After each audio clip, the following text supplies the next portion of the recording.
अब जब हमने बैटमैन की और राइडन की पावर्स को जो है जान ही लिया है कि वो कितने बला के ताकतवर हैं, कितने खतरनाक कैरेक्टर्स हैं, तो इस बारी है स्पाइडरमैन की। और हाँ, वीडियो के शुरू में ही तुम लोगों के लिए बता देता हूँ कि इस वीडियो में हम ना तो कॉमिक्स को कंसीडर करने वाले हैं, ना ही मूवीज को कंसीडर करने वाले हैं। इस वीडियो में हम केवल मार्वल्स स्पाइडरमैन गेम में जो स्पाइडरमैन दिखाया गया है उसको कंसीडर करने वाले हैं, और उसकी जर्नी अभी पूरी नहीं हुई है। सो ये जो वीडियो है मैं बना रहा हूँ 2023 में। अभी तक मार्वल्स स्पाइडरमैन के अलावा कहीं पे भी स्पाइडरमैन को नहीं दिखाया गया है इस वाले वर्जन के को। सो फ्यूचर में हो सकता है इसके फीड्स बढ़ जाएं, तो फ्यूचर में देखा जाएगा कोई और वीडियो बनाने की। लेकिन फिलहाल के लिए मैं केवल मार्वल्स स्पाइडरमैन 2018 वाले की पावर्स तुम्हारे लिए एक्सप्लेन करने वाला हूँ। तो सबसे पहले इसकी फिजिकल पावर पे चलते हैं। तो इसकी फिजिकल पावर कितनी है? भाई साहब, फिजिकली ये इतना पावरफुल है कि आराम से 50-60 बंदों को, 70 बंदों को, वो भी हथियार वालों को अकेला ठिकाने लगा सकता है बिना किसी दिक्कत, चिंता, फिकर, प्रॉब्लम, समस्या के। इसकी अगर रॉ स्ट्रेंथ पे अगर हम आए तो इसने जो है गेम में एक बिल्डिंग्स को बनाने वाली जो क्रेन होती है ना, उसका वजन लगभग होता है 350 टन। समझ रहे हो कितना ज्यादा वजन हो गया। और इस बंदे ने उसको रोक के रखा हुआ था। वो तो ये मान लो कि वो जो लोहे का टुकड़ा था वो इसके आकर के साइड से पड़ गया ना, शायद हो सकता है उसको वहां रोक भी लेता, और उसने रोक रखा था भाई साहब। और 350 टन आराम से बिल्कुल भी कम नहीं होता है। तुम्हें जानना है 350 टन कितना होता है? स्क्रीन पे लिखा आ रहा है, और ठीक से जानना है तो खुद से इंटू कर लेना इसमें। इससे ज्यादा मैं तुम्हारे लिए क्या ही समझाऊं। इसके अलावा अगर हम गेम में और आगे चलते हैं तो इसने एक मिलिट्री ग्रेड का जो आर्मर्ड ट्रक होता है उसे यूं ही पलट दिया था खिलौनों की तरह। भाई सब समझ रहे हो कितना वजन होता है उसमें? 15 से 20 टन। सीधे सीधे शब्दों में बोलूं, 15,000 किलो से 20,000 किलो तक का जो वजन था इसने नॉर्मली अपने पैरों की मदद से पलट दिया, वो भी चलती हुई स्पीड में। कोई दिक्कत ही नहीं हुई इसे। अबे क्या इंसान है, क्या कौन सी चक्की का आटा खाता भाई साहब, पहले तो मेरे को ये जानना है। और सुनो, ये जैसे कि कम था, इसने जो है गेम के बीच में ही मेट्रो जो ट्रेन होती है ना, उसको इस तरीके से उठा लिया। और तुम बोलोगे नहीं, इसने मेट्रो ट्रेन को नहीं उठाया था, तो इसने पटरियों को उठाया था, और पटरियों को जो है हवा में इसने पकड़ के रखा था जब तक कि पूरी मेट्रो ट्रेन उधर से गुजर नहीं गई। और मेट्रो ट्रेन का जो वजन होता है वो होता है 311 टन, 312 टन के आसपास। नॉर्मली जो नॉर्मल साइज की जो मेट्रो ट्रेन होती है, मैं एग्जैक्ट नहीं बता रहा हूँ, साइज जो है कम ज़्यादा होते रहते हैं मेट्रो ट्रेन के, मैं जो है एवरेज बता रहा हूँ, 311 टन एवरेज है। और वो इस जगह रुकी हुई नहीं थी। जब वो ट्रेन उस पटरी पे चढ़ना शुरू की हुई होगी तो उसमें जो है थोड़ा सा तो इनर्शिया होगा, वो उन पटरियों को नीचे दबाने की कोशिश कर रही होगी ट्रेन। सो वो पावर अलग से जोड़ लो तुम, 311 टन के आसपास तो नॉर्मल ही वजन हो गया। बाकी के जो फोर्स लग रहे होंगे उन पटरियों तो उनको भी स्पाइडरमैन ने हैंडल किया था, वो भी बड़े आराम से, कोई बहुत ज्यादा दिक्कत ही नहीं हुई इसे।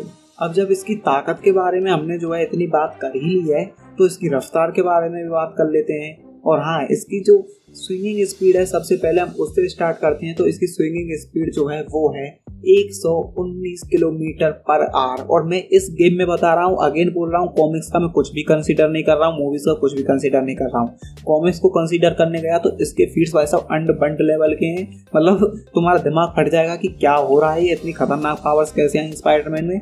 सो हम वो चीज कंसीडर ही नहीं कर रहे हैं, हम केवल गेम को कंसीडर कर रहे हैं। और गेम में जो है इसकी जो रफ्तार दिखाई है, स्विंगिंग स्पीड, वो है 119 किलोमीटर पर आवर।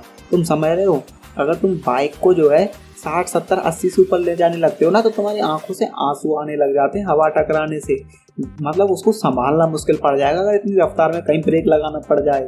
ये बंदा स्विंग करता है, मतलब समझ रहे हो, बीच में अगर कोई इसे नहीं देखे और बिल्डिंग आ जाए तो सीधा जा करके टकराएगा। और इसकी जो भागने की स्पीड है इस गेम में वो है 45 किलोमीटर पर आवर। ये समझ रहे हो कितनी ज्यादा हो गई। आज तक जो सबसे फास्ट बंदा भाग पाया है ना इस जो इंसानी इतिहास है, जो कि रिकॉर्ड है अभी तक, वो है 44.9 किलोमीटर पर आवर। और ये कम्प्लीटली 45 किलोमीटर पर आवर की रफ्तार से भागता है। और वो जो बंदा था, उसेन बोल्ट जिसे बोलते हैं, उसने कुछ ही सेकंड्स के लिए इस रफ्तार को जो है मेंटेन किया था। उसके बाद वो इस रफ्तार को मेंटेन नहीं रख पाया था। लेकिन स्पाइडरमैन रेगुलरली न जाने कितने ही किलोमीटर तक इस रफ्तार को मेंटेन करके रख सकता है। तो तुम इसी चीज से अंदाजा लगा सकते हो कि ये कितना ही फास्ट है, क्योंकि जहां नॉर्मल इंसान इतनी रफ्तार तक या तो वो पहुंचेगा नहीं, और पहुंच भी गया तो 4 सेकंड 5 सेकंड इससे ज़्यादा वो इसको मेंटेन रख नहीं पाएगा, मैक्स टू मैक्स 10 सेकंड, इससे ज़्यादा वो मेंटेन नहीं रख सकता इस रफ्तार को। लेकिन ये बंदा भाई साहब, इसकी नॉर्मल स्पीड ही यही है। हो सकता है पीछे कोई कुत्ता पड़ जाए तो और भी तेज निकल जाए, क्या पता। और यही नहीं, इसकी ताकत के बारे में एक चीज़ बताना तो मैं भूल ही गया। इसने जो है एक ऑयल से भरे हुए ट्रक को, जो टैंक लगा होता ना उस ट्रक के पीछे, उसको भाई साहब गड्ढे में जाने से ऊपर खींच लिया था अकेले। कोई दिक्कत ही नहीं है इस बंदे को। और हाँ, मेरे को उस ट्रक का जो है कैलकुलेशन लगाने में दिक्कत हुई थी, तो मैं आप वजन नहीं बता सकता तुम्हारे लिए, क्योंकि डिपेंडिंग ऑन कि उस टैंक है उसमें पानी भरा हुआ था या किसी तरीके का ऑयल था या फिर कुछ और था, तो उस हिसाब से उसका जो वजन है वो वेरी कर सकता था। तो अगर फिर भी तुम बोलोगे तो रफली 25 टन के आसपास तो आराम से हो ही जाएगा वजन। तो समझ लो कि 25,000 किलो तो एटलीस्ट वहाँ पे था ही उस जगह वजन, जब स्पाइडरमैन ने उसे खींचा था। अब भाई साहब इसकी ताकत हो गई, रफ्तार हो गई, अब हम देखें ये झेल कितना सकता है। तो अगर झेलने में इसकी सबसे पहली बात हम देखें तो वो है जब सॉकर ने इसके ऊपर अपना जो शॉक था वो मारा था, जो शॉक वेव थी वो मारी थी। और तुम लोगों के लिए बता दूं, उस शॉक से जो बैंक का वॉल्ट था ना वो उखड़ करके इतना दूर गया था। और बैंक के वॉल्ट का जो वजन होता है वो लगभग 1 से 2 टन के आसपास होता है, 1000 किलो से 2000 किलो। और उससे तोड़ पाना, मतलब इस तरीके से बुरे तरीके से उखाड़ने के लिए कितनी ताकत लगी होगी तुम अंदाजा भी नहीं लगा सकते। क्योंकि अगर 50 लोगों को, 60 लोगों को, 70 लोगों को भी रस्सी से बांध के ये बोलो ना कि तुम इसे पकड़ के खींच लो वॉल्ट को और ये टूट जाना चाहिए, नहीं टूटेगा भाई साहब। वो दुनिया की सबसे मजबूत चीजों में से एक है। और जब सॉकर ने स्पाइडरमैन के सीने पे वो चीज मारी थी, जो शॉक वेव मारी थी, उससे वो एक या 2 टन का जो गेट था ना उसके साथ इतना दूर तक उड़ के गया है। तो समझ लो कि जब सॉकर ने उसके सीने पे मारा है, उसके सीने का क्या हाल होना चाहिए था। नॉर्मल इंसान होता ना भाई साहब गुब्बारे की तरह फट जाता उस जगह, लेकिन अपने स्पाइडरमैन को खुजली तक नहीं हुई भाई ठीक से। मतलब इंसान ही है ना ये, मतलब क्या बन के आया है भाई साहब, मेरे को बताओ पहले, मेरे को जानना है। और हाँ, एक और फीट है इस बंदे का, वो है जब इससे वो क्रेन का लोहे का हुक आकर के टकराता है साइड से। इस चीज को जानना है तो तुम ये चीज देखो कि जब तुम कोई कील वगैरह ठोक रहे होते हो और उस कील को ठोकते ठोकते अगर तो कोई जो हथौड़ा होता है वो तुम्हारे हाथ पे पड़ जाए तो तुम्हारी जान निकल जाती है भाई साहब उस दर्द से। और वो छोटा सा लोहे का टुकड़ा होता है और बहुत ज्यादा रफ्तार से पड़ता भी नहीं है, मतलब हाथ की रफ्तार होती है तेज लेकिन उतनी भी तेज नहीं होती। इससे वो क्रेन का इतना बड़ा लोहे का टुकड़ा आकर के टकराया था, समझ रहे हो। वो भी रफ्तार अच्छी खासी थी। अगर उस रफ्तार पे नॉर्मल किसी चीज से टकराए तो फिर भगवान ही बचाए, लेकिन अपने बंदे को भाई साहब केवल नींद आई है, 2 सेकंड बाद उसमें आकर के उस क्रेन को पकड़ भी लेता है। इस बंदे ने सिनिस्टर 6 से एक साथ मार खाई हुई है और उसके बाद भी 1-2 दिन बाद ही उठ के आ जाता है लड़ने के लिए वापस, समझ रहे हो।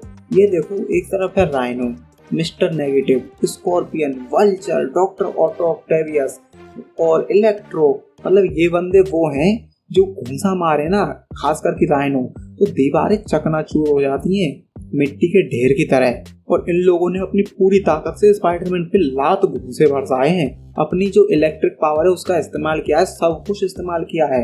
लेकिन ये बंदा जो है वहाँ घायल तो हो जाता है, लेकिन ये देखो कि 2-3 दिन बाद ही उठ के चल देता है। 2-3 दिन बाद जब उठ के चलता भी है तो इसे वार्न किया जाता है कि भाई साहब अभी लड़ने मत जा, तेरे शरीर की 14 हड्डियां टूटी हुई हैं। इस बंदे का जवाब होता है, इसका मतलब है कि मेरे शरीर में 192 हड्डियां अभी साबुत हैं। मतलब सोच रहे हो, तुम किसी को बोलो बेटे तेरे शरीर की 14 हड्डियां टूटी हुई हैं, सुबह वॉक पे मत जा, सुबह रनिंग पे मत जा, वैसे वो जा भी नहीं सकता, खाट में पड़ा रहेगा। ये बंदा दूसरों से लड़ने के लिए जा रहा है, उसके बाद भी ये बाकी के सभी विलन्स को भाई साहब धो देता है, जेल पहुंचा देता है और एंड में जाके डॉक्टर ऑटो ऑक्टेवियस को रोक भी देता है। सो अब तुम्हें पता लग गया होगा कि स्पाइडरमैन जो है कितना इंसेनली पावरफुल है और इसकी पावर्स को ना मतलब यूं ही टुच्चे मुच्चे में लिया जाता है। भाई साहब है बहुत खतरनाक आदमी ये, मतलब बहुत ज्यादा ऐसी तैसी करते हैं। और इस चीज से ना मेरे को स्पाइडरमैन होमकमिंग का एक डायलॉग याद आ रहा है, जहाँ पे आयरन मैन बोलता है स्पाइडरमैन से कि बेटा अगर कैप्टन चाहता तो तेरे को 2 मिनट में मसल के रख देता, लेकिन अगर देखा जाए ना तुम कैप्टन की और स्पाइडरमैन की पावर को साइड बाय साइड मैच करो तो हाँ, कैप्टन टफ फाइट दे सकता है स्पाइडरमैन को, लेकिन एक पॉइंट के बाद स्पाइडरमैन कैप्टन को कुत्ता बना देगा। भाई साहब लिटरली सही बोल रहा हूँ मैं। और इस चीज का अगर तुम्हें जो है विश्वास नहीं हो रहा है ना, तो हो सकता है मैं खुद अलग से ही वीडियो बना दूं, या फिर तुम खुद इनकी पावर्स को कंपेयर करके देख लेना, तुम्हें पता लग जाएगा कि स्पाइडरमैन कितना गंदा कुत्ता बन सकता है कैप्टन अमेरिका का। लेकिन चलो हम यहाँ कंपैरिजन करने के लिए नहीं बैठे हैं, अगर मूड में आया तो वीडियो बना देंगे। फिलहाल कैप्टन अपना फेवरेट कैरेक्टर है, उसको ऐसे गालियाँ नहीं देते, वैसे भी बुढ़ापे में पहुंच चुका है, ठीक है, किसी कैरेक्टर को कोई हेट नहीं है। फिलहाल के लिए ये वाला वीडियो हम यहीं पे एंड करते हैं। तो हमें पता लग गया होगा कि स्पाइडरमैन कितना इंसेनली पावरफुल है, और आगे आने वाले गेम्स में उसके जो फीट्स हैं और भी बढ़ेंगे, तो हो सकता है आगे आने वाले गेम्स के लिए मैं अलग से वीडियो निकालूं। लेकिन फिलहाल के लिए इस वीडियो में था इतना ही। मैं मिलूंगा किसी और वीडियो में, तब तक के लिए अपना ख्याल रखना, अपने ख्याल रखना। मेरी तरफ से टाटा।